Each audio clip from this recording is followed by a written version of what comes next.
Good evening guys. എല്ലാവരും ഈ സീസണിലെ ടാറ്റ IPL കാണുന്നുണ്ടായിരിക്കുമല്ലോ. ഇന്നത്തെ മത്സരത്തിൻ്റെ പിച്ച് റിപ്പോർട്ടും വെതറുമാണ് ഞാൻ പറയുന്നത്. ഇന്നത്തെ മത്സരത്തിൽ പിച്ച് റിപ്പോർട്ട് എന്ന് പറയുന്നത് ബാറ്റേഴ്സിന് അനുകൂലമാണ്. പക്ഷേ വെതർ എന്ന് പറയുന്നത് ഒരു ക്ലൗഡി വെതറാണ്.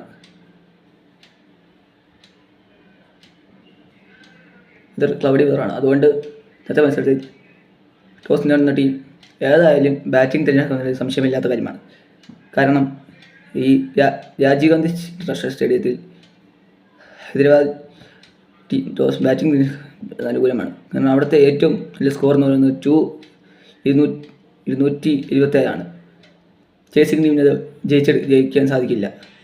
പക്ഷേ ഇതിൽ ഹൈദരാബാദിന് നമ്മൾ എടുത്തു പറയേണ്ടത് അവർക്ക് ഇന്ന് വിജയിച്ചേ തീരൂ. പക്ഷേ അവരുടെ ഓപ്പണിംഗ് ബാക്ക് അഭിഷേക് ട്രാവിസ് നല്ലൊരു ഓപ്പണിംഗ് കുട്ടിയിട്ട് നൽകുകയും അതിനുശേഷം ഇഷാൻ കിഷൻ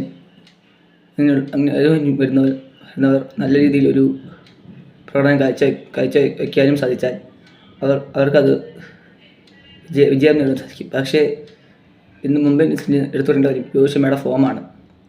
അദ്ദേഹം കഴിഞ്ഞ കളിയിൽ കളിച്ച ഒരു ബ്രില്യൻറ്റ് നോക്ക് നമ്മൾ കണ്ടു. ആ നോക്കിൽ ഞാൻ എടുത്തു പറയുന്നത് അദ്ദേഹത്തിൻ്റെ pull ഷോട്ടാണ്. What an innings it was. I would say that it's a brilliant matching.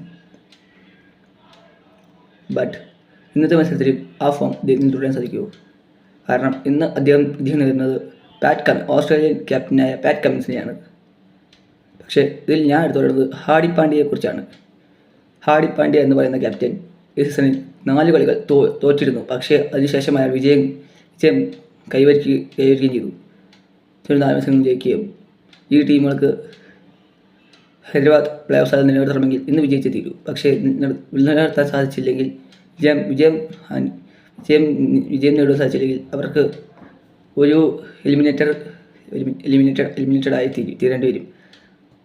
ഈ സീസണിൽ ഏറ്റവും ആദ്യം എലിമിനേറ്റഡ് ആയ ടീം CSK ആണ്. CSKയുടെ ഒരു മോശം പ്രകടനമാണ് അവരെ ഇത്രയും മോശം രീതിയിൽ നയിച്ചത്. പക്ഷേ Kolkata night Riders, Chennai super Kings, Rajasthan Royals എന്നീ ടീമുകൾക്ക് 6 ജയങ്ങളാണ്. പക്ഷേ മുംബൈക്ക് ഇന്ന് ജയിച്ചാൽ 3 ജയം കൂടി നേടുകയാണെങ്കിൽ അവർക്ക് പ്ലേ ഓഫ് സാധ്യത നിലനിർത്താം. ഹൈദരാബാദിനും 6 ജയങ്ങൾ വേണം. ലക്നൌവിന് 5 മത്സരത്തിൽ നിന്നും 5 ജയങ്ങൾ നേടിയാൽ മാത്രമേ സാധിക്കുകയുള്ളൂ. പക്ഷേ ഹൈദരാബാദ് എന്ന ടീം നമ്മൾ നമ്മൾ പണ്ട് കണ്ടിരുന്നത് ബാറ്റിംഗ് തിരിച്ചു കൊണ്ടിരുന്ന സാധിക്കുകയാണെങ്കിൽ അവർക്ക് വിജയം നേടാൻ അനിവാര്യമായി സാധിക്കും.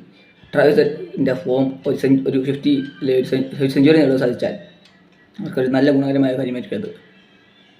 പക്ഷേ അത് സാധിച്ചില്ലെങ്കിൽ പോലും സാധിച്ചില്ലെങ്കിൽ പോലും പിന്നെ SRHന് വിജയം നേടാൻ കഴിയുന്നില്ല. പക്ഷേ പാറ്റ് കമ്മിൻസിന് ടോസ് നേടാൻ സാധിക്കുമോ അതോ ഹാർദിക് പാണ്ഡ്യ അവരെ ബാറ്റിംഗ് നയിക്കുമോ എന്നാണ് എൻ്റെ ചോദ്യം. കാരണം ഹാർദിക് ഇന്നേ വരെയുള്ള മത്സരത്തിൽ ബൗളിംഗ് നേടിയെടുക്കുകയും വിജയം കൈവരിക്കുകയും ചെയ്തു. അതിൽ എടുത്തു പറയേണ്ടത് ബുംറയുടെ തിരിച്ചുവരവാണ്.